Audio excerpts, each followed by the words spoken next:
छोट पिलांकु थंडा आपणांतु एही फंडा याकु नै अनेक तथ्य सामना को आसीछि जो तथ्य गुड़िक गुरुत्वपूर्ण अटे। जो माने आयुर्वेद को विश्वास करती कि जो माने एलोपैथिक डॉक्टर किंतु पिलांको पई औषध देई पारु नाहंती एवं सेमाने केमिति थंडारो दूर रे रहिबे ताकु नै सेमाने किछि तथ्य प्रदान करिवा पई चेष्टा करिसंती। छोट पिलांको पई सेमाने एई कथा कहवा पई चेष्टा करिसंती जे थंडा जदि 2 दिनरु अधिक समय रहे ताले सीधा सड़क भाबरे डाक्टरंक परामर्श नियंतु बोली कहिसंती एवं 2 दिन जदि सामान्य थंडा रहउची घरे कोन कोन करि परिबे ताकु नै किछि डाक्टर किछि तथ्य प्रदान करिवा पई चेष्टा करिसंती। विजुअल उपरे आपनकर दृष्टि आकर्षण करि देवा पई चाहिबी।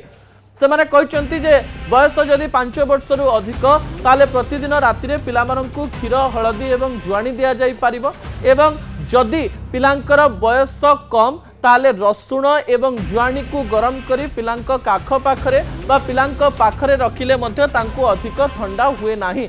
ता सहित सामान्य महूर व्यवहार एवं तुलसीर व्यवहार छुआ मानक पई करा जाई परिबो। 3 रु 4 दिन वायरल होइतिले ठंडा आपे आपे पळेइबो। केवल जलर मेडिसिन दियंतु एवं कफ व्यवहार करंतु नाही।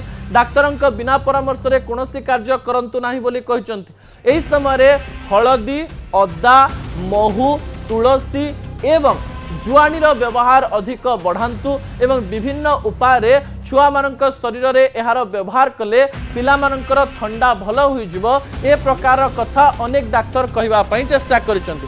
ठंडा जदि 4 रु 5 दिन रु अधिक समय रहे पिलांकर निश्वास प्रश्वास नेबारे कष्ट हुए ताले डाक्तरंकर परामर्श नियंतु। जदि डाक्तरंक परामर्श फोन रे नेउचंती एवं पिलांकर कष्ट भल हेउ नाही ताले पिला मानंक पई गोटे बड़ कथा हेउची तांको डाक्तरखाना को नहीं जांतु एवं सेही स्थान रे डाक्तरंकु देखैबा परे विभिन्न प्रकार परामर्श नियंतु। छोट पिला माने कथा कहि न पारुथिबारो निजर अव्यक्त वेदना कहि न पारुथिबारो माँ बापा माने तांको कथा बुझिबा पई चेष्टा करंतु।